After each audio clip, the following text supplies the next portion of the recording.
লা নিনার প্রভাবে আগস্ট থেকে সেপ্টেম্বর মাসে ভারী বৃষ্টির সম্ভাবনা খুবই বেশি। লা নিনা একটি বৈশ্বিক জলবায়ু পরিবর্তনের ঘটনা, যা সাধারণত প্রশান্ত মহাসাগরের নির্দিষ্ট অঞ্চলে সমুদ্রপৃষ্ঠের তাপমাত্রা স্বাভাবিকের তুলনায় কমে যাওয়ার কারণে ঘটে। এটি বৈশ্বিক জলবায়ুতে উল্লেখযোগ্য পরিবর্তন আনে, যার প্রভাবে বিভিন্ন অঞ্চলে ভিন্ন ভিন্নভাবে অনুভূত হয়। ভারত, বাংলাদেশ ও দক্ষিণ এশিয়ার অন্যান্য দেশগুলিতে লা নিনার প্রভাব বিশেষভাবে প্রকট হতে পারে, কারণ এই অঞ্চলে বর্ষাকালে প্রচুর বৃষ্টিপাত হয়, যা লা নিনার প্রভাবে আরও তীব্র হতে পারে। বিন্দু বিন্দু রং চ্যানেলে নতুন হলে চ্যানেলটি সাবস্ক্রাইব করবেন। এছাড়া ফেসবুকের মাধ্যমে এই ভিডিওগুলো দেখতে আমাদের ফেসবুক পেজটি লাইক করবেন।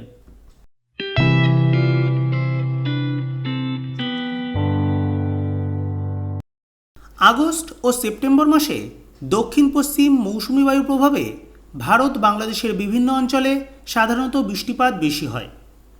তবে লা নিনার প্রভাবে এই বৃষ্টিপাতের মাত্রা আরও বেড়ে যাওয়ার সম্ভাবনা থাকে। এর ফলে বিভিন্ন অঞ্চলে বন্যা, ভূমিধস, নদীর জল বৃদ্ধি এবং জলবদ্ধতার মতো সমস্যা তৈরি হতে পারে।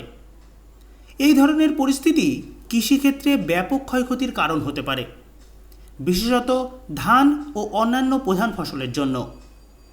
ফসলের ক্ষতির পাশাপাশি পশুপালন ও মৎস্য খাতে নেতিবাচক প্রভাব পড়তে পারে।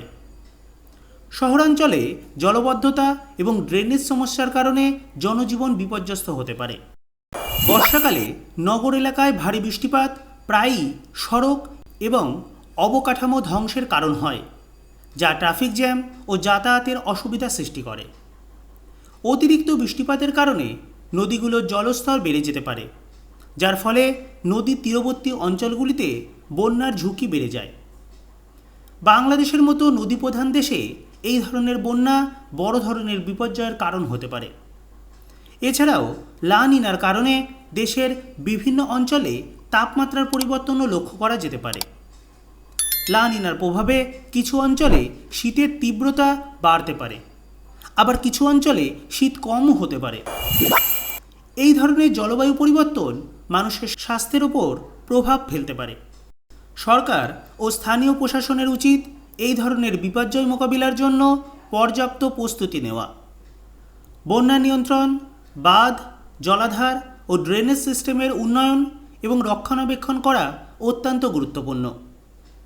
জনসাধারণকে সচেতন করা এবং আগাম সতর্কবার্তা প্রদান করা হলে ক্ষয়ক্ষতির পরিমাণ কমানো সম্ভব হতে পারে।